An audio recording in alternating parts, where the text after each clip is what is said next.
नमस्कार, स्वागत है आप सभी का जनसत्य न्यूज पर। मैं हूं आपके साथ अनु सिंह।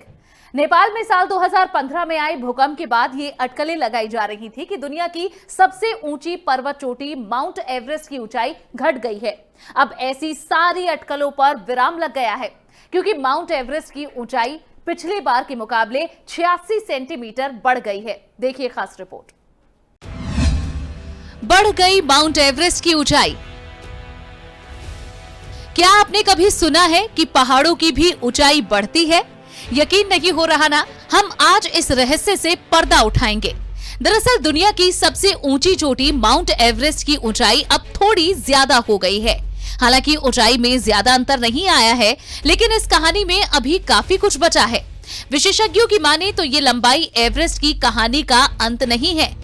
माउंट एवरेस्ट को फिर से नापने के बाद चीन और नेपाल ने बीते दिनों संयुक्त रूप से एक घोषणा की कि दुनिया की सबसे ऊंची चोटी अब 86 सेंटीमीटर और ऊंची हो गई है। अब इसकी ऊंचाई 8,848.86 मीटर हो गई है। पुराने विवाद का अंत। माउंट एवरेस्ट की संशोधित ऊंचाई सामने आने के बाद दो पड़ोसी देशों के बीच दुनिया की सबसे ऊंची पर्वत चोटी को लेकर दशकों पुराने विवाद का अंत हो गया। एवरेस्ट चीन और नेपाल की सीमा के बीच में है। पर्वतारोही इस पर दोनों ओर से चढ़ते हैं। भले ही ऊंचाई निश्चित लगती हो, लेकिन भूगर्भीय बदलाव, पर्वत को मापने की पेचीदा तरीके और दुनिया की सबसे ऊंची चोटी तय करने के अलग अलग मानदंड ये दिखाते हैं कि अब भी कई तरह के सवाल बचे हुए हैं। होती है ऊंचाई में बढ़ोतरी और कमी। दरअसल संतुलन बनाना प्रकृति का स्वभाव है। भूगर्भीय कारकों की वजह से ऊंचाई में बढ़ोतरी और कमी होती रहती है।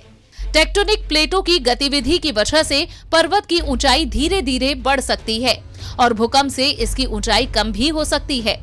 दरअसल पर्वतों की लंबाई मापने के कई तरीके हैं। पिछले साल नेपाल की एक टीम ने जीपीएस उपग्रहों के माध्यम से इसकी सटीक स्थिति का पता लगाने के लिए एवरेस्ट की चोटी पर एक उपग्रह नौवहन मार्कर लगाया है।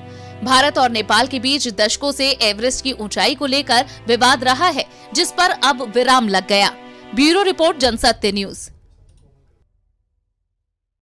हमारी इस पेशकश में इतना ही। ये रिपोर्ट आपको पसंद आई हो तो इसे लाइक और शेयर जरूर करें। चैनल को सब्सक्राइब करना ना भूलें। नमस्कार।